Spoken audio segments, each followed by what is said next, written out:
ايه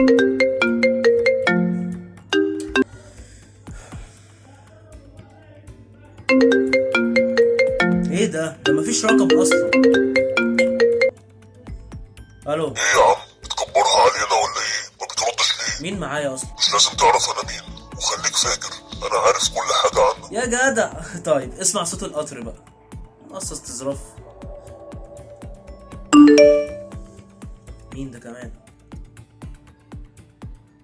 يا نهار اسود، لا ده انت ما بتهزرش بقى. شكلك مسخرة قوي في الصورة دي، انت كنت عامل ليه كده صحيح؟ انت جبت الصورة دي ازاي؟ ما انا قلت لك يا حمادة انا عارف عنك كل حاجة. وايه المطلوب دلوقتي بقى؟ ايوه ايه المطلوب؟ هتعرف المطلوب. انتظر مني مكالمة بكرة. سلام.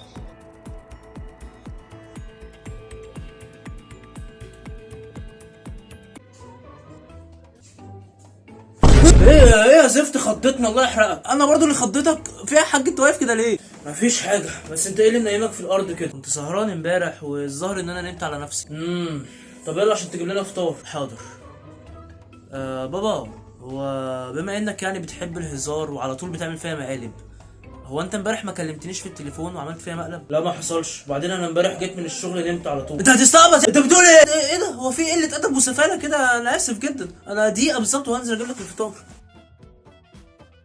الحمد لله رب العالمين. والله العظيم الواحد مهما كل ومهما عمل ما بيلاقيش زي الفول والطعميه. قصدك ايه يا حاج؟ قصدك ان انا اكلي ما بيعجبكش؟ مين قال كده يا حاج؟ ده انت اكلك زي الفل واستبحي على الصبح. ها مفيش الكلام ده يا حاج، دي لو ما اتخانقتش مع حد فينا على الصبح يبقى اليوم ناقصه حاجه. اتلم مدام ملمه. حاضر يا ماما.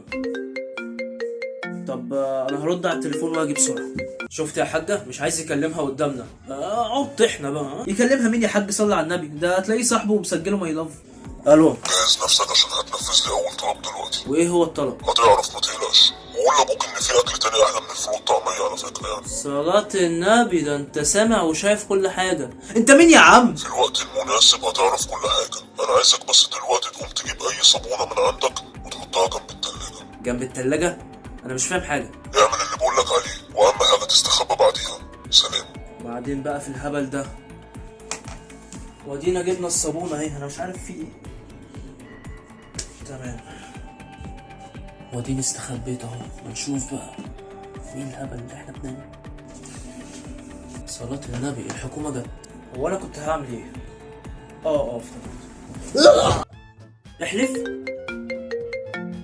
برافو عليك، انت كده نفذت اول طلب. لا يا راجل، لا لو دي طلباتك ده انا انفذها لك من غير ما افكر. وبعدين يا عم لازم يعني الجو ده، قول لي رازي في ابوك هرازي لك في ابويا على طول. المهم ايه بقى الطلب التاني؟ هتلاقي تحت السرير اللي جنبك شنطة، افتحها وهقول لك تعمل ايه. سلام.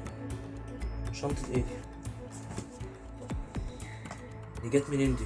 مش مهم، دي اكيد بقى محطوط فيها بومب وصواريخ لزوم المقلب اللي جاي ده، احنا هنخلبها. يا ترى فيها ايه بقى؟